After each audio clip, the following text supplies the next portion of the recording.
con el acento en la primera vocal, cábala o cabalá.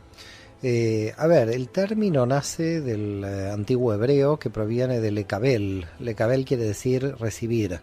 Por lo tanto, la disciplina de la Kabbalah es saber recibir. Y claro, ¿saber recibir qué? En el castellano, en el español en general hablamos de cábala, pero también decir Kabbalah no está mal. En hebreo en general se dice Kabbalah, con ese acento final en la A, pero no, ya los dos términos en este momento son indistintos. Yo muchas veces hablo de Kabbalah o Kabbalah indistintamente debido a la utilización muy común del término, ¿no? Así que yo creo que ambos, en el hebreo original es Kabbalah, es con acento final, pero no necesariamente. Ya te digo que la verdad que utilizamos también Kabbalah así de manera habitual, ¿no? Muy bien. ¿Y la escribimos con C de casa o con K de kilo? Este también lo mismo, y con W alta y con H al final y con H no en el final. Son traducciones de términos hebreos que no son exactamente traducibles. Hay algunos que le ponen la W alta, hay otros que ponen con H, otros sin H. Vas a ver muchos, sobre todo los que vienen del mundo anglosajón, que ponen la K de kilo como en francés, y también en español ha pasado a ser C. Encontrarán también muchos lectores el término con Q. Misteriosamente también lo encontrarán con Q, pero claro, es traducir una letra del hebreo en todas las formas posibles de otros idiomas. Al final, todas son correctas si están nombrando realmente el término, ¿no? Antes hablabas de ese recibir, ¿no? Kabbalah proviene del verbo hebreo lekabel, como bien decías, recibir, pero el término Kabbalah podemos encontrar también, si lo descomponemos, el término como son kahal, con H, ¿no? Que significa comunidad, y también la palabra ahab, que significa llama, y la palabra leb, que significa corazón. O sea que la Kabbalah en sí también podría ser la comunidad o la llama, palabra de la comunidad de la llama o algo así. ¿O? Mira, el tema es el siguiente: cualquier tipo de palabra en hebreo, Kabbalah incluida, puede ser descompuesta en los diversos métodos de gematría, notaricón, etcétera, que son métodos muy precisos, prácticamente matemáticos, que fueron desarrollados sobre todo por Abraham Abulafia, uno de los místicos del que tenemos que hablar mucho, que nació en Zaragoza, pasó por Barcelona, explicó durante 1 año y medio temas del esoterismo más profundo judío, y luego terminó en el sur de Italia. Este autor, en casi todas sus obras, que por primera vez están publicadas entre el 2000 y 2010, quiere decir que desde 1292, que falleció aproximadamente, hasta el 2000, todas esas obras estuvieron en manuscritos. Por tanto, como trabaja la Cábala es la desestructura de las palabras, buscando significados ocultos. Por tanto, una palabra para la Cábala puede dar muchísima cantidad de significados. Puede dar el significado que tú has mencionado, como otros más que un cabalista en la descomposición de la palabra puede llegar a encontrar. Porque nosotros en la Cábala decimos que cada palabra en hebreo tiene un peso numérico que, aunque uno rote las letras, no altera, digamos, el orden de los factores no altera el producto, ¿no? Como se dice en matemática. Y así funciona el hebreo, es decir, que cuando tú rotas las letras y mantienes las mismas letras, estamos hablando de que tú estás trabajando con el mismo tipo de energía. Por lo tanto, aunque rotes las letras, es el mismo tipo de energía. Lo que la Cábala, digamos, propone como objetivo central, y esto lo dice el gran cabalista Luzzatto en Venecia, que nació en 1707 y murió en 1747, Luzzatto dice: el hombre nació para ser feliz. A partir de aquí ya empezamos a trabajar, claro, porque hay tanta cantidad de gente infeliz. Aquí tenemos un trabajo fuerte. Claro, cuando tú logras que el hombre sea feliz por muchísima cantidad de conocimientos y métodos ancestrales que posee la Kabbalah, luego viene una segunda etapa, porque ahí no termina la cosa. Alguien puede ser feliz en el mundo inferior, como llamamos en la Kabbalah, pero tiene que encontrar la felicidad del mundo superior. Y la felicidad del mundo superior no es la felicidad que nosotros conocemos del mundo inferior. Es muy diferente. El mundo inferior, dice Abulafia, es un mundo finito, de deseos finitos. Es decir, deseas un auto, compras un auto y se terminó. Tu deseo ha muerto. Por lo tanto, todo en la materia tiene deseos finitos. El sexo, la materia, cualquier cosa de esta realidad. Y nosotros decimos que en la Cábala lo que el hombre tiene que buscar en esta existencia, cuando digo hombre hablo de ser humano, ¿no? Sí. Es el placer infinito, el placer permanente. Es decir, no es el placer porque llegó el sábado y domingo para descansar después del trabajo, a ver si queda claro, sino que es el placer que la persona tiene que encontrar, podríamos denominarlo en términos espirituales como el placer trascendente. El placer trascendente. El santo Zohar habla de la copulación permanente, lo habla en términos sexuales, es decir, habla en el siglo XIII, ya el libro del Zohar, de que la persona tiene que sentirse viviendo intensamente una excitación permanente, y ahí entonces ha alcanzado el mundo superior. Entiendo. Bueno, pero doctor Sabán, Mario, hay gente que a lo mejor la vida para ellos es más básica, ¿no? Es básica. Es más, ni se plantean que pueda existir un mundo superior, ¿no? Por ese motivo, en la Cábala decimos, perdón la interrupción, sí, que cada uno debe ser respetado en su nivel. Es decir, la Cábala no es un proceso de evangelización donde yo me pongo en una esquina y trato de evangelizar para la Cábala a la gente. No, no, no, no. Cuando la persona está buscando, esta persona puede ingresar en la Cábala, pero hay mucha gente feliz en el mundo inferior sin buscar, y a esa gente hay que respetar. Esta gente alcanzó su felicidad en ese nivel. En el nivel en que se encuentra ya alcanzó su felicidad. El problema de los buscadores es que se sienten que no están satisfechos en su nivel y que necesitan subir de nivel. Pero no estamos hablando de que si alguien sube de nivel es mejor o peor que quien ya se encuentra feliz en el nivel en que se encuentra. Es decir, quien se encuentra feliz en el nivel que se encuentra, es más, la Cábala dice que no hay que moverlo de su nivel. Es decir, si alguien está viendo el Barça y el Real Madrid con una cerveza al lado y es el hombre más feliz del mundo, no le empieces a hablar de espiritualidad a este hombre porque es el hombre más feliz del mundo. Si tú le empiezas a hablar de algo que todavía no está preparado porque no lo está buscando, está feliz en este nivel. Cuando la persona se vuelve buscadora, quiere decir que ya el nivel en que se encuentra no lo satisface. Y por lo tanto, entonces está buscando un nivel superior. Pero no por ser superior, deja de ser más o menos feliz que el que se encontraba en el nivel anterior.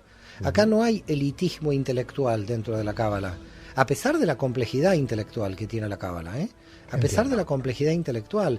El que busca se siente feliz con lo que encuentra, pero hay un camino, un recorrido en la búsqueda que no necesariamente es un recorrido satisfactorio, es de mucho dolor, porque en el medio de la búsqueda te encuentras con partes de sombra de ti mismo. Con lo cual, cuidado, que a los buscadores habría que advertirles, pero no para que se asusten, ¿no? Hay que advertirles que cuando uno crece paga un precio muy alto en los niveles de crecimiento. Para mí, fundamentalmente, la Cábala, dicen los cabalistas, no es un camino de creencias, es un camino de conocimiento. Esto es muy, muy importante. ¿Por qué? Porque alguien dice, bueno, yo creo en Buda, ¿puedo estudiar la Cábala? Usted puede estudiar la Cábala. Yo no creo en Dios, ¿puedo estudiar la Cábala? Sí, usted puede estudiar la Cábala. El tema es que la Cábala representa una metodología muy precisa, probada por experiencia por los propios cabalistas, porque, cuidado, ¿a qué estamos llamando conocimiento dentro de la Cábala? Conocimiento en la Cábala es el conocimiento que pasa por la experiencia personal del cabalista. Y no se puede escribir dentro de la Cábala si uno no pasó por la experiencia. Yo no puedo escribir teoría. El conocimiento en la Cábala no es teórico, es experiencial. Lo tuve que pasar por mi realidad y lo tuve que bajar a la materia y tuve que sentir. Es decir, yo no puedo hablar del mal teórico. Yo tuve que tener la tradición de un amigo para entender cómo funciona el mal. Entonces, cuando tengo el mal real, el mal práctico, cómo funciona el mal en la realidad, entonces a partir de ahí puedo crecer, porque es un conocimiento que está verificado, que es experimentado. Por tanto, hay algo muy importante. Cuando hablamos de conocimiento en Cábala, nunca es teórico, siempre es práctico, siempre debes llevar a la acción material. Y fíjate qué interesante, ¿no? Está muy alejado, porque la Cábala es una mística occidental. Tiene diferencias con las místicas orientales. ¿En qué sentido? En que el trabajo de introspección personal que plantea la Cábala a través de la metodología del árbol de la vida es un trabajo de introspección que nunca tiene que producir introversión. Es un trabajo de introspección donde cuando yo estoy en el contacto social tiene que continuar mi introspección. Porque el problema es tomar la espiritualidad como fuga de los problemas de la realidad. Y entonces la espiritualidad se vuelve patológica. Porque la espiritualidad tiene sus patologías. ¿Cuándo algo es patológico? ¿Cuándo algo está desequilibrado? Cuando está buscando en la espiritualidad una fuga de lo que no puede soportar en la materia. La cábala, al contrario de esto, es una espiritualidad que tiende a la transformación de tu realidad mental, luego emocional y luego física en el orden de la materia, sin romper la estructura social, sin romper el compromiso de la interrelación con el otro. Y esto es mucho más difícil, porque mucho más fácil es irme 7 días a un detox ahí en la montaña y olvidarme, porque claro, en Montserrat somos todos buenos, pero ¿cómo ser bueno cuando te roban la plaza del parking en medio de Barcelona? Es decir, la cábala lo que plantea no es una bondad ilusoria en términos del conocimiento teórico, sino que la cábala lo que plantea es una bondad práctica en la acción de la materia.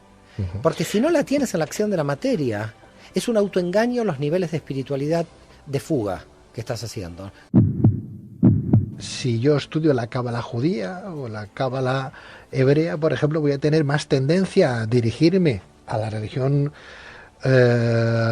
judío-cristiana, por ejemplo, que no a una cábala española. Mira, no existe una cábala española independiente de cábala judía. Siempre que se habla de cábala, siempre se habla de cábala judía. Es decir, lo que pasó en España fue que pensadores judíos crearon unas tendencias de cábala aquí, porque fueron judíos españoles. No se puede diferenciar cábala judía de cábala española, dado que toda la historia de la cábala en España fue trabajada y escrita por judíos. Cuando existe una cábala que podríamos llamarla diferente, que es la cábala cristiana en Italia, por Pico de la Mirandola y por Reuchlin en el siglo XV, esa cábala cristiana tiene muchos problemas para entender la cábala porque tienen problemas al entender el hebreo. Así que, de raíz, la única cábala que hay es la cábala hebrea. Correcto. Cuando se traslada a España por la gran presencia judía que tiene España, todo lo que nosotros llamamos cábala española también es cábala judía. Ahora, cuando va a nacer un tipo de cábala diferente en el norte de Italia, que podríamos decir va a desarrollarse un tipo de cábala cristiana, esa cábala cristiana va a tener grandes problemas para construir un tipo de cábala porque le falta el conocimiento del idioma hebreo. No a los primeros que intentaron crear la cábala cristiana, sino a las formas de cábala simbólicas que en Europa Occidental se desgajaron de la cábala. A esto llamemos masonería o llamamos tarot. O la Golden Dawn, todas las espiritualidades que todas toman símbolos de la cábala. Pero son espiritualidades que se quedaron con lo simbólico, pero perdieron el contenido. O sea, son sucedáneos del original. Es decir, serían como sucedáneos de ese original.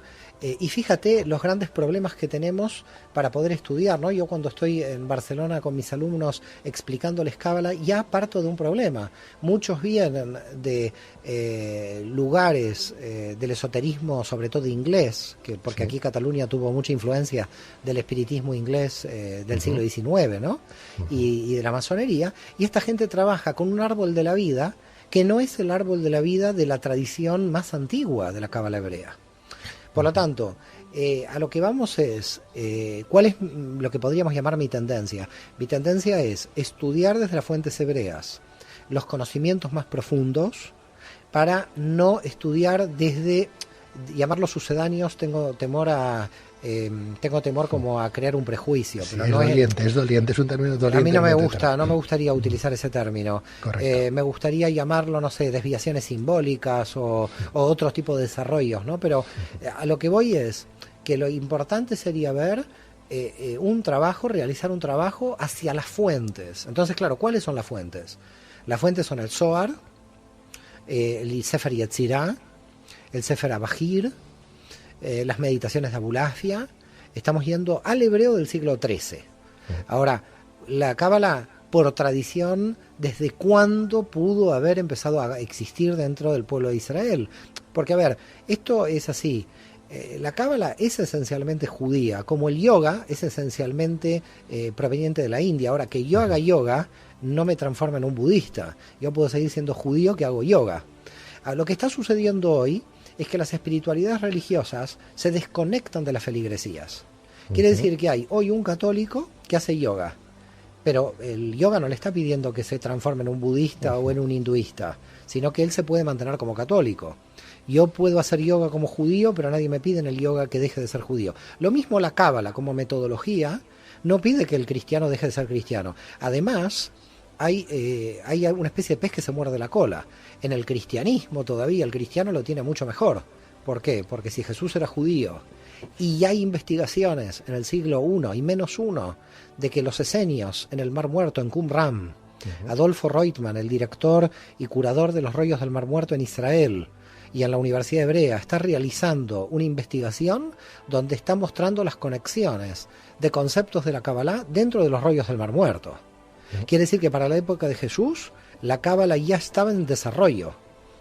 Esto es algo muy importante. Quiere decir que, en verdad, la Cábala es una tradición, inclusive 1 o 2 siglos anteriores a Jesús y contemporánea a él, donde el cristiano tendría una conexión cultural muy profunda con esto, porque nos vamos a las raíces del cristianismo. Con lo cual, hablar de Cábala hebrea y Cábala cristiana, en algún sentido, no tiene sentido. Porque la Cábala hebrea está naciendo en un momento donde el cristianismo se está desarrollando. Con lo cual, claro, un cristiano, cuando está leyendo a Jesús en el Nuevo Testamento, está leyendo las enseñanzas de un judío. Por tanto, cuando una persona ya está estudiando las enseñanzas de un judío, cualquier tipo de cábala cristiana es nuevamente cábala judía, porque sus raíces están en el Nuevo Testamento. Por tanto, al final, lo que es la tradición esotérica más profunda de la mística occidental es judía. Sea vía cristianismo, sea vía el Islam, pero es Mario, judía de raíz. ¿Cómo saber yo que verdaderamente eso ocurrió tal y como lo cuenta aquella persona y no lo ha engrandado más de la cuenta, ¿no? Por aquello de la historia la cuentan los vencedores que no los vencidos, ¿no? Mire, esto es muy interesante. En principio aquí la Cábala tiene una característica, porque no solamente es una historia de los vencidos, sino que es una historia de una minoría espiritual dentro de los vencidos. Es decir, vamos a tratar de explicar esto. Cuando Abraham Abulafia está explicando temas de Kabbalah en Barcelona, en el año 1270, que dicho sea de paso y entre paréntesis influyó seguramente sobre Ramón Llull, y ya hay investigaciones sobre la influencia de la Cábala en el Ars Magna y en Ramón Llull, y en la alquimia de Cataluña del siglo XIV. Independientemente de esto, cuando Abraham Abulafia está estudiando, ¿a quién le enseña aquí en Barcelona, en el CAL, en el barrio judío de Barcelona? Le enseña a 4 alumnos. Y de esos 4 alumnos, Abulafia en su propia autobiografía dice, y de los 4 solo uno entendió. Claro, cuando decimos que la Cábala es secreta, no es porque es un conocimiento secreto, porque yo me lo llevo a mi casa y me lo estoy guardando. La Cábala es secreta por 2 motivos. En primer lugar, porque hasta hoy, en verdad, los que intentaron entender la complejidad siempre fueron una muy pequeña minoría que escribía manuscritos. Por lo tanto, hasta el siglo XX tenemos manuscritos, y todavía tenemos hoy, siglo XXI, manuscritos no revelados en textos antiguos de la Cábala. Por tanto, con lo que nos encontramos es con un conocimiento, con una sabiduría muy profunda de maestro-alumno heredada durante siglos, que no es secreta porque no la quisieron contar, que es secreta porque el nivel intelectual de las generaciones del siglo XX hacia atrás no estaban preparadas para entender, por ejemplo, lo que Einstein va a decir, que no existe tiempo y espacio. Los cabalistas estaban hablando en el siglo XIII, para ya ir a temas de Kabbalah profunda directamente, ¿no? Sí. Es decir, no estar hablando de la paja, sino ir directamente al fondo. Los cabalistas están hablando en el siglo XIII del concepto de que la mente puede pensar en términos de eternidad. Si la mente puede pensar en términos de eternidad, nuestro pensamiento no está basado en el espacio-tiempo.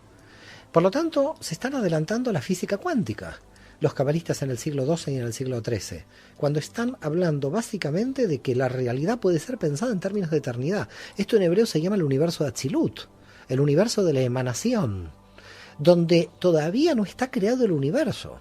Es decir, que los cabalistas se van hacia atrás de la creación divina, intentando entender las dimensiones energéticas operativas dentro del infinito de Dios.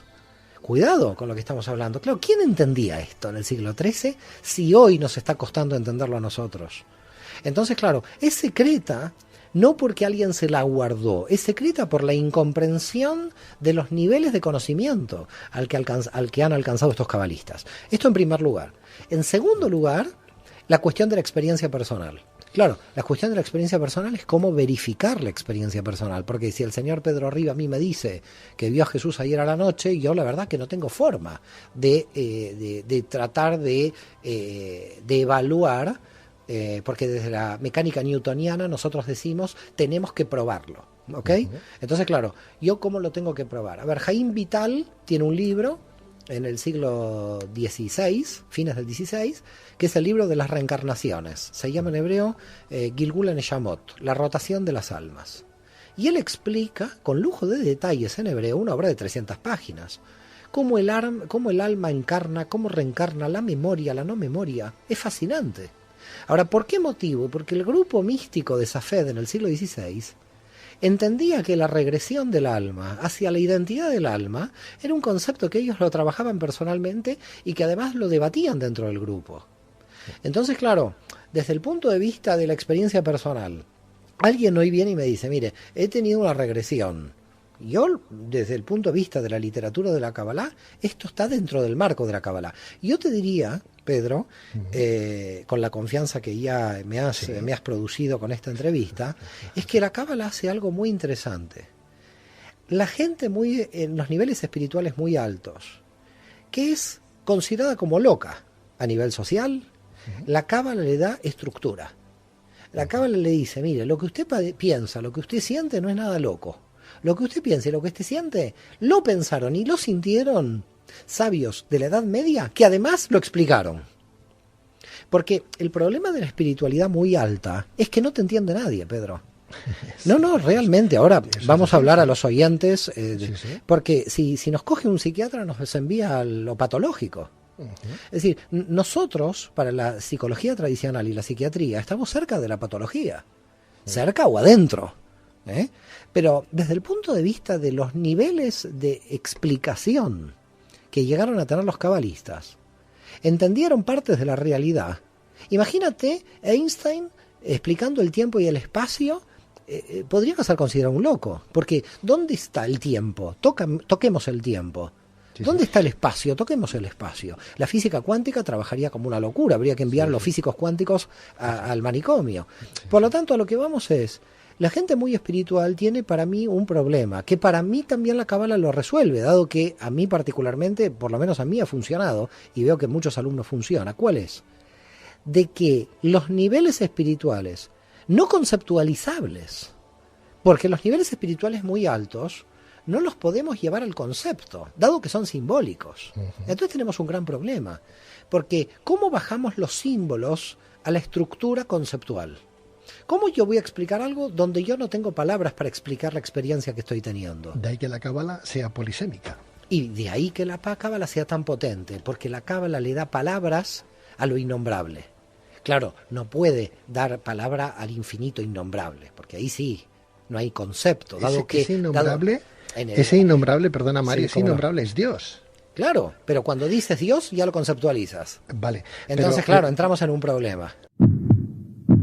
Pero en sí Dios sería, en ese árbol de la vida, es el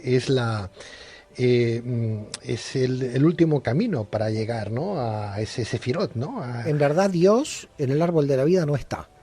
Dios está, no, tampoco es Keter. Esto que tú me estás diciendo fue un debate en el siglo XI. Los cabalistas de Gerona piensan como tú, que Keter es el Ein Sof, dado de que nosotros no podemos percibir el nivel de Keter. Pero para otros cabalistas, Keter es Keter y todavía no es el infinito. Dado que aunque nosotros no lo podamos percibir, no quiere decir que no exista en su limitación. A ver, una cosa es lo que yo veo ilimitado por mis limitaciones, y otra cosa es lo que es limitado y yo lo veo ilimitado. Pero lo veo ilimitado dado mi pequeñez. Pero a mi modo de ver el infinito se va más allá del árbol. Es cuando ya no hay árbol. Fíjate, en la mística cristiana, creo que lo dijo, no es San Juan de la Cruz, que dijo, cuando ya los caminos se terminaron, uno mismo es el camino. Es decir, el árbol se tiene que estudiar y trabajar para encontrar uno su camino. Pero cuando uno ya lo encontró, El árbol dejó de ser operativo. Ya no tiene sentido, porque si yo tengo un mapa, Barcelona-Tarragona, y hoy ya llegué a Tarragona, ahí ya no me sirve más el mapa. Porque el mapa era para llegar. En otros tiempos eso sería herejía. Toda la mística es herejía. En el momento en que todo místico dice que todos tenemos camino para llegar a Dios, estás rompiendo la fragmentación de las religiones. Y por lo tanto la mística es herejía. Mira, un gran cabalista de Israel, del rabino Kook, el gran Kook, el primero, porque ahora tenemos al nieto, pero el primero era como una potencia espiritual, murió en 1935. Dijo, cuando yo defino una palabra y creo que esa palabra tiene verdad, y yo estoy haciendo idolatría. Por lo tanto, toda palabra es idolátrica en esencia. Ya es una herejía, porque nos estamos definiendo en el mundo de las limitaciones. La Cábala busca un fundamento, pero dentro de otro fundamento que es la religión judío-cristiana, ¿no? Ahí hay un problema y te voy a decir por qué. Dime. Porque la Cábala no se desarrolló en las jerarquías ni el establishment. Mira lo que pasó con Abulafia. Abulafia, cuando propone todo esto, meditación del nombre divino, etcétera, etcétera, el rabino de Barcelona de aquella época, Shlomo Ben Adret, lo declaró loco. El cabalista Luzzatto en Venecia fue excomulgado. Todos los que trabajaron la cábala dentro del mundo judío no fueron muy bien recibidos dentro del propio mundo judío. Es decir que, a ver si queda claro, la cábala es la visión mística y espiritual más potente y subterránea, digamos, del mundo judío, y no es la letra. Fíjate que San Pablo, otro gran judío de la historia, decía, la letra mata, el espíritu vivifica. Cuando las religiones se quedan en el texto, cuando se quedan en la letra y no profundizan, ya tiene problemas, porque además la religión siempre está estructurada como una relación de poder. La religión es poder, es control de la feligresía. Y la espiritualidad es libertad. Y el místico no se encuentra atado. Es decir, cualquier religión te dice que si tú no estás dentro de ella, monopoliza tu acceso a la divinidad, monopoliza tu acceso a Dios. En cambio, el místico está diciendo que sea quien seas, inclusive si no tienes ninguna religión, el camino a Dios es directo, porque es el camino de tu superación personal.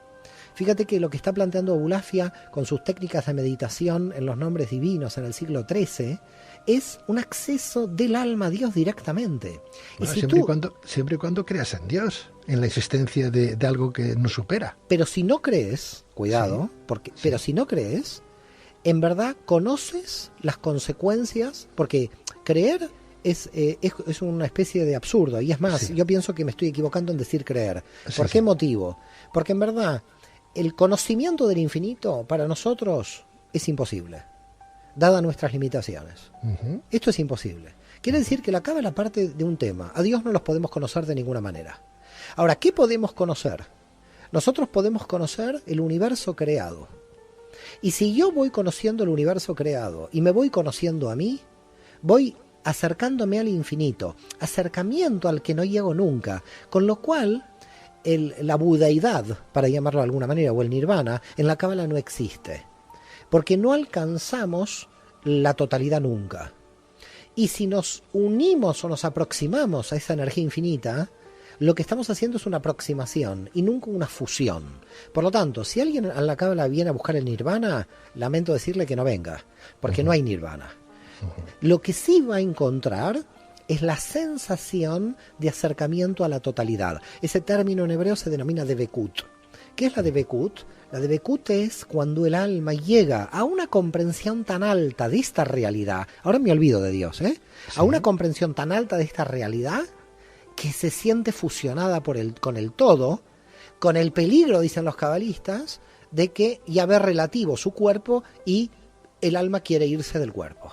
Entonces, por ese motivo, en las grandes meditaciones de los cabalistas, se dice que uno tiene que prometer que cuando antes de comenzar una meditación, el alma tiene que regresar al cuerpo.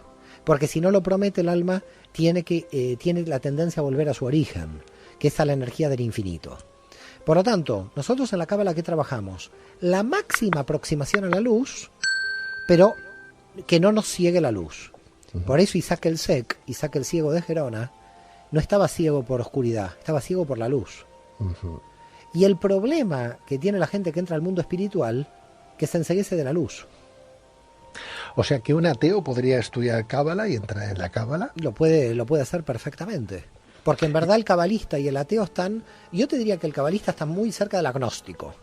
Más que, es una cosa misteriosa, porque la cábala es gnosticismo y agnosticismo al mismo tiempo. Es decir, a ver si se entiende. Conocimiento y agnosticismo. Es decir, es la cábala gnóstica en el sentido de que, y Asriel de Girona lo dijo en Gerona, en la escuela de la cábala de Gerona, la redención proviene de mi propio conocimiento. Creo la redención en la cábala no viene de la fe. Yo creo en tal cosa y me salvo. No existe esto en la cábala. Lo que existe en la cábala es, yo estoy haciendo un esfuerzo personal a partir de elevarme en el conocimiento. Por supuesto, tomando en cuenta lo que ya dijimos hace más o menos media hora, de que el que está feliz en su propio nivel hay que dejarlo ahí, ¿no? Vuelvo a reiterarlo esto. Pero ya estamos hablando del buscador. El buscador que quiere elevarse y que quiere, lo está haciendo porque el que llega no es el inteligente, es el que se lo merece. Ahora, ¿quién se lo merece? El que está haciendo el esfuerzo. Por lo tanto, el inteligente que no hace el esfuerzo, ya está feliz donde está. Perfecto. Ahora, el que no es necesariamente inteligente, pero está haciendo el esfuerzo, este va a recibir luz. Ahora, va a recibir luz ¿por qué? Porque se la merece, porque está preparado. Y por eso los grandes cabalistas dicen, como Nachman de Bratslav, todos mis libros son introducciones. Porque en la existencia son todos preparativos. No hay un objetivo final. Y el problema del mundo inferior es entender la espiritualidad como un punto final. Por eso no hay nirvana. Y por eso Keter no se alcanza nunca en el árbol de la vida. Porque en verdad es la ilusión de haber alcanzado algo. ¿Qué alcanzas en esta realidad? Eres periodista y ya eres periodista. Compras un auto, compraste un auto. Todo lo que alcances en esta realidad no te va a satisfacer. Porque en verdad la máxima felicidad que hay que alcanzar es la que dice el cabalista del Yemen, Shalom Sharabi, ahí por el 1750 cuando dijo, el proceso, el que está en el camino, ya es feliz por estar en el camino. Es decir, el propio camino tiene que crear la felicidad en el buscador. Porque el buscador se va a dar cuenta que los niveles de felicidad siempre están adelante. Siempre están en la luz que puede recibir. Con lo cual, si una persona cree en el título social o en la medalla, gané la copa de golf, ¿cuánto le dura esto? ¿Una hora de alegría? ¿Se va a cenar con la mujer? ¿Se va a festejar? Se terminó. A las 2 horas se terminó. Por lo tanto, los premios en la materia fracasan siempre en el fondo. Hay que concebir que la felicidad es el propio camino. No es que si no, no, que conseguimos. Es que si no sabes cuál es el problema cuando te venden la felicidad del orden inferior, que eres un infeliz permanente.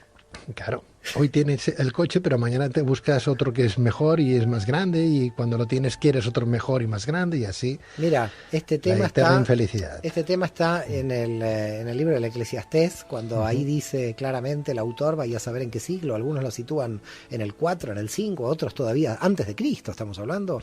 Dice, he tenido 100 mujeres, he tenido 100 caballos, he tenido todos los campos, y ahora en qué me veo, en que no sé quién soy. Es un drama. Es decir, ¿cuál es el drama? El drama es que el siglo XX ha confiado en la materia. Yo no digo que la materia no es importante, no digo que hay que ir a comprar el pan, hay que vivir en la materia, la cábala trabaja la materia. Pero si la materia no tiene una función más elevada, no tiene función. Porque la función de la materia es siempre una función más elevada. No tiene una función por sí misma. Y este es el drama en que nos encontramos. Que la gente nos hemos avanzado tecnológicamente en la materia, nos hemos ahorrado muchísima cantidad de tiempo en la civilización occidental, porque tenemos lo que va a lavar la ropa, lo que seca la ropa, y todo ese tiempo ocioso no sabemos para qué. No sabemos para qué hemos ahorrado el tiempo. Para deprimirnos. Es decir, es como gracioso. El mundo inferior no resuelve porque son deseos inferiores. Entonces no lo termina de resolver si no hay espiritualidad. ¿Tú por qué naciste? ¿Qué sentido tiene tu vida o mi vida? ¿Y por qué voy a morir? ¿Qué le dirías o qué te dices a ti mismo? como gran conocedor de la cábala que... A ver, en primer lugar, todas mis respuestas van a ser respuestas desde donde yo lo veo, con lo cual no van a ser respuestas nunca objetivas, en el sentido que los demás pueden no compartir lo que yo diga, ¿no? Este es mi camino, y decía Bulafia, cada uno tiene su camino, y no le puedo al otro cortar su camino, desviarle su camino. Si yo creo que mi camino es el correcto, el del otro indudablemente es incorrecto. No, no es así. Mi camino es el camino, mi camino, y el camino del otro es su camino, y aunque yo desde mi perspectiva lo veo incorrecto, no puedo decir que es incorrecto el camino del otro. Por tanto, a ver, y en estas respuestas que te voy a dar, yo coincido con la cábala. Es decir, aquí, porque en muchos temas no necesariamente con los cabalistas antiguos yo pueda coincidir, me peleo mucho con ellos. No necesariamente siempre hay coincidencia, ¿no? Porque uno tiene libre albedrío. Pero en primer término hay una importancia fundamental por la cual el alma viene a esta realidad. Y nosotros decimos desde la Kabbalah que el alma viene a encontrarse a sí misma, viene a encontrar su identidad. Es decir, el alma viene a saber quién es. Así que aquí tenemos ya una primera respuesta, y es una respuesta que te la hago desde mi corazón. Es decir, yo la siento esta respuesta, ¿eh? Sí, es decir, si yo te digo por qué yo estoy aquí, porque yo estoy cumpliendo el plan de mi propia identidad y estoy redescubriendo mi identidad. Nosotros a esto lo llamamos en la Kabbalah la raíz del alma. El alma viene a conocerse a sí misma. A partir de aquí, el sentido ya está dado, porque si se viene a conocer a sí misma, ya uno sabe el sentido. Pues ahí está la cuestión. ¿Cuándo uno enferma?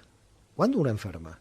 Cuando uno está haciendo en su vida cosas que no van en el sentido correcto de la naturaleza del alma. Es decir, ¿qué es la enfermedad para la Cábala? Porque también existe la enfermedad. ¿Qué es el desequilibrio? Cuando la persona no está haciendo, yo no sé en términos cristianos cómo lo llamaríamos, pero es más que su vocación, es como su misión.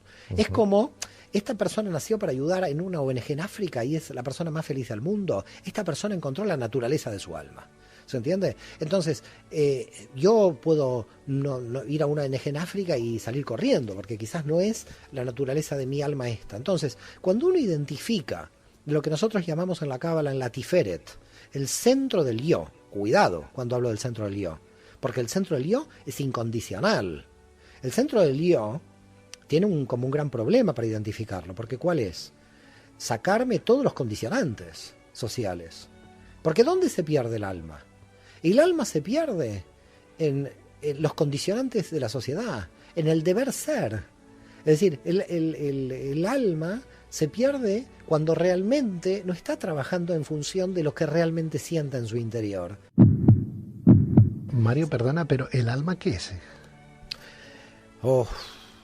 Imagínate que a mí me lleva 1 hora de clase explicarte esto. El problema del alma es que nosotros tenemos 5 niveles del alma. Entonces, claro, si no se explica cada nivel qué es el alma, no se entiende. Ya te entiendo. A ver, el alma es el cuerpo y no solo el cuerpo, sí. El nivel emocional y no solo las emociones, el nivel intelectual y no solo el intelecto, sí. Una conciencia superior más allá de la materia y un contacto con el infinito más allá de esa supraconciencia, más allá de la materia. Nosotros en la Cábala hablamos de 5 niveles. El alma animal, que es mi cuerpo, el alma emocional, mis emociones, el alma intelectual, y estos 3 niveles del alma están dentro de la estructura física de lo que nosotros vemos en una persona, y luego viene un alma de orden superior, que para otras tradiciones es el áurea, sí. Que mide unos 1,5 metros, 2 metros de energía fuera, digamos, del componente corporal.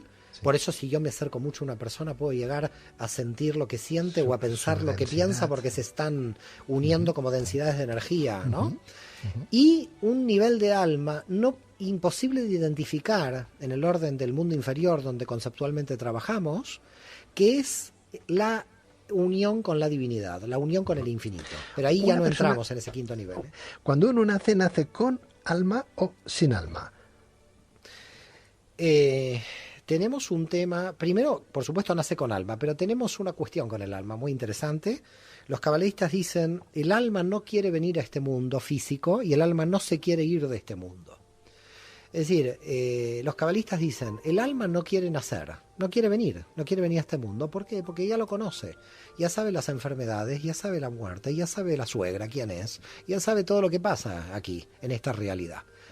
Con respecto a las suegras, ¿no? También hay suegros, así que cuidado. A las suegras y a los suegros, claro. Por eso. Pero digamos, el alma, dice la Kabbalah, no quiere venir a este mundo. Y se la obliga a venir. Se la obliga a venir. Y fíjate que luego el alma no se quiere ir, porque claro, ya me gustó el chocolate amargo, ya la pasó bien, ya me gusta esta vida. Y claro, yo después no me quiero morir. El alma no se quiere ir. Por lo tanto, hay dos cosas importantes. Ni la vida ni la muerte las puede decidir el alma. Lo que sí sucede en la cábala más oculta es que el alma puede decidir la familia en la que viene. Esto es algo muy misterioso y de los cabalistas más ocultos. Y es muy difícil de explicar en un primer encuentro. Esto sí, si me metes ahí, te digo que es difícil de explicar, pero yo lo entiendo, pero es difícil de explicar. Pero yo nunca he entendido ese postulado, nunca lo he entendido, que el alma elige a sus padres. Yo lo entiendo como un niño de Etiopía que se va a morir de hambre, ¿verdad? Sabiendo que si elige a sus padres va a ir ahí, elige ir ahí. No, nunca lo he entendido. Muy difícil, muy difícil. El alma tiene que cumplir una función y el alma cuando está eligiendo un destino y está eligiendo toda una... yo entiendo que no lo entiendas porque por eso estamos entrando en cábala muy oculta y muy difícil, pero se puede llegar a entender. Nos es muy difícil a nosotros entenderlos, dado que en Occidente operamos mucho con la racionalización. ¿Es inmortal el alma, Mario? El alma no es inmortal, es inmortal dentro del universo, pero el universo empieza y acaba y termina. Isaac Abravanel decía que así como Dios creó el punto del universo, nosotros lo llamamos Tzimtzum dentro de la cábala, que en verdad es como el Big Bang prácticamente, ¿no? Como la teoría del Big Bang, el Tzimtzum, Dios puede, el infinito puede volverlo a cero. Quiere decir que todo lo que estamos viviendo es un sueño. Porque es posible que esto haya nacido en un punto y va a desaparecer en otro punto. Esto puede volver todo a cero. O sea que según este criterio, un alma puede haber tenido muchos cuerpos. Por supuesto, claro. La misma alma. Sí. Muchos cuerpos. Es que los cuerpos no tienen mucho sentido. Lo que tiene sentido es el alma. Correcto. Entonces, el alma podría estar en ese archivo acásico que dicen los esoteristas, ¿no? Es que cuando hablas de archivo acásico estás hablando de Sefirot, que son los bancos de información en el universo. Esto lo habla la cábala. Los registros acásicos provienen de las Sefirot hebreas. Hablamos de un alma que, según la cábala, elige a sus padres con todas sus consecuencias. Elige nacer y tener un cáncer. Elige nacer en Etiopía y morirse de hambre el crío en los brazos de su mamá. Elige 1000 cosas, ¿no? Cosas que no se acaban de entender a las luces de la razón. Si nos reencarnamos, si ese alma se reencarna con toda su experiencia de aquel hombre recién fallecido en otra persona, pero con la sabiduría de la anterior, etcétera, ¿por qué no nacemos con esa experiencia tan extraordinaria? La información del alma existe dentro del alma, es decir, el alma trabajando mucho en esta realidad la puede extraer, pero el problema es que no nace para poder nosotros tener una experiencia material en esta vida medianamente normal. La mente enloquecería si recordaría las informaciones anteriores, no las podría gestionar, no las podría administrar. Que yo tuve una mujer en una vida anterior, sería fatal para mí tenerlo a niveles conscientes. Por lo tanto, lo que dice la Kabbalah es que se le borra al alma en cuanto entra al cuerpo la memoria anterior. Y se le borra para que pueda tener su propia experiencia en esta vida. Con lo cual sería traumático en vez de beneficioso acumular esa información en el nivel consciente. Por eso en la Kabbalah hay 3 niveles. Un nivel que es Binah de Binah, la conciencia tipo freudiana, la Jochma de la Binah, que es la sabiduría dentro de la inteligencia, que sería el inconsciente freudiano, pero que tenemos un problema con el inconsciente freudiano en la Cábala, porque Freud partió de que la conciencia reprime las partes que no le gustan. Nosotros estamos hablando de otra cosa cuando hablamos del secreto en términos de Kabbalah. Estamos hablando de un nivel de secreto mucho más profundo que el nivel del inconsciente, porque en verdad el inconsciente freudiano es conciencia para la Kabbalah. A ver si se entiende el concepto. Cuando tú estás hablando de la conciencia y el inconsciente es lo que yo reprimo de lo que a mí no me gusta. ¿Me sigues? Cuando estás hablando de secreto en la Cábala, no estoy reprimiendo lo que no me gusta. Estoy teniendo en el banco de información una información que mi mente no la podría organizar si la tendría mi mente entera, esa información. Es decir, son los límites de la mente no tiene una relación con lo que no me gusta de mi conciencia, que es el inconsciente de Freud, sino que el secreto en la Cábala de la memoria del alma es algo más profundo, es lo que nosotros llamamos Keter de la Binah. Es un nivel de memoria de la información del alma que no podría ser administrada por la propia mente, pero sí que trabaja en términos simbólicos. Te voy a dar un ejemplo. El alma puede ir a un sitio en Finlandia, el tipo vive, no sé, en Tarragona, ¿no? Y decir, yo esto lo conozco. Esto lo conozco. Yo estoy en un río en Finlandia y el alma decir, yo aquí estuve. No me digas cómo ni por qué. Un déjà vu. Pero esto para la Cábala es lógica pura. Se entiende perfectamente. De esto no hay que asustarse. Pero bueno, el déjà vu es la carga de información de la memoria del alma que de repente por lo simbólico aparece. Pero no solo eso. De repente te encuentras con un hombre y una mujer que no lo viste nunca en tu existencia y dices, a este hombre lo conozco. ¿Y de dónde lo conozco? Hay unos niveles, dice la Cábala, muy secretos del alma, que el alma tiene una memoria oculta mucho más allá del inconsciente freudiano de la represión de los niveles conscientes. Hay algunos autores, investigadores o científicos que a día de hoy apuntan que ese déjà vu de algo que ya he vivido, que algo que ya conozco, obedece a que uno de nuestros ojos emite una visión anterior que el otro, a nuestro cerebro, lo procesa y parece que ya lo hayamos vivido. O sea, yo no sé si eso es una excusa a una respuesta que no sabemos dar desde un punto de vista científico y que se la inventan. O verdaderamente uno de los ojos ve antes que el otro y procesa el cerebro aquella visión y da la sensación de que ya lo hemos vivido o que ya conocemos a aquella persona. A ver, Pedro, tú ves los colores. ¿Estamos de acuerdo? Sí, daltónico no somos. Ok, sí, pero los colores no existen, Pedro. Los colores no existen. Claro que no existen, son frecuencias de luz. Sí. Entonces, ¿qué estamos viendo? ¿Por qué nosotros podemos ver un arco iris? ¿Qué es un prisma? Una luz que pasa y descompone. ¿Qué son los colores, Pedro? No existen los colores. Entonces, las formas que procesa mi mente son mentiras de la realidad. Mentiras basadas en las limitaciones sensoriales personales de nuestra mente. Y este es el drama que plantea la Cábala. El drama que plantea la Cábala es que en los niveles más ocultos de esta realidad, la realidad no es comprensible por nuestra mente. Y que tenemos que reorganizar nuestros conocimientos integralmente. Porque si no los reorganizamos, partimos de formas de la realidad. Es decir, si yo parto de los colores como formas de la realidad, yo me estoy autoengañando. Por ese motivo, un pintor en Francia pinta el verde diferente que España, porque la frecuencia de luz en Francia es diferente que España. A ver si queda claro de qué estamos hablando. Estamos viendo una realidad que miente, pero no es la realidad la que me miente. Son las formas de la construcción de mi mente las que me están mintiendo.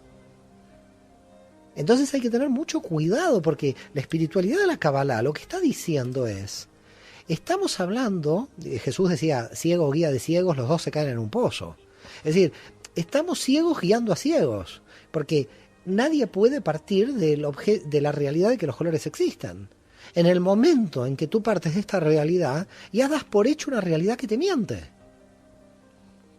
No sé si captas el problema profundo que tiene el conocimiento de la Cábala. Y esto es lo que estudiamos nosotros. Nosotros estudiamos que las frecuencias de colores son diversos niveles de la misma energía. Pero es la misma energía, porque es la misma luz que decodifica los colores. Además, otra pregunta, Pedro. Los colores que vemos son la decodificación de las limitaciones mentales. ¿Cuántos otros no colores de otro tipo de frecuencias no vemos? Sí, sí. Porque, ¿qué estoy oyendo? Yo ahora te estoy oyendo a ti, queda claro. Pero en este momento en otra radio y en otro megahertz, alguien está también con una frecuencia. Y mi oído, si tendría otro desarrollo, también lo oiría. Y ahí sí el perro nos gana. Porque fíjate lo que pasa en San Juan, cuando los perros salen corriendo, porque los niveles de audición del perro son superiores a los nuestros y pueden quedar sordos. ¿Quiere decir que porque el sonido no existe, porque yo no lo escucho, no existe? Lo que la Cábala está diciendo aquí es algo muy fuerte. Hay un nivel de energías que nuestros niveles de limitaciones no captan, pero es un problema nuestro que no lo capte. Pero los niveles de energía existen. Y ese nivel de información existe. Es decir, América existía, aunque los europeos creían que lo único que existía era Europa. Pero América existía. Y la gente estaba convencida, hasta el señor Colón o los vikingos, esto habría que debatirlo, no quiero debatirlo ahora contigo, de que América no existía y seguía existiendo, a pesar de que nosotros decíamos que no existía. Quiere decir que lo que hay que tener cuidado aquí es basar el análisis de la realidad en nuestras limitaciones. Por lo tanto, ¿cuál es el trabajo de la Kabbalah? No conocer la realidad, sino destruir las limitaciones con las cuales yo conozco la realidad. Es decir, la Cábala lo que primero que dice es, tus herramientas son deficientes. Y si no entiendes que tus herramientas limitativas son deficientes, no vas a cambiar de perspectiva, porque siempre estás viendo esta realidad, leyendo La Vanguardia y bebiendo el café con leche a las 8:30 de la mañana. Cambia la realidad. Es decir, en Shanghái una persona no vive la realidad de Barcelona leyendo a La Vanguardia del grupo Godot, sino está en otra realidad. Y mientras nosotros tengamos la mente habituada, tenemos la mente distorsionada. Porque el peor mal, dice la Cábala, es el mal habitual. No es el mal mayor, de más intensidad. Entonces, si no vamos a la realidad de raíz, sin las limitaciones formales de la mente, estamos cometiendo en todos los análisis un error muy grande. En el análisis de la realidad general. Entonces creamos unos niveles de autoengaño tan brutales, pero no son autoengaños intencionales. Son autoengaños derivados de nuestras propias limitaciones.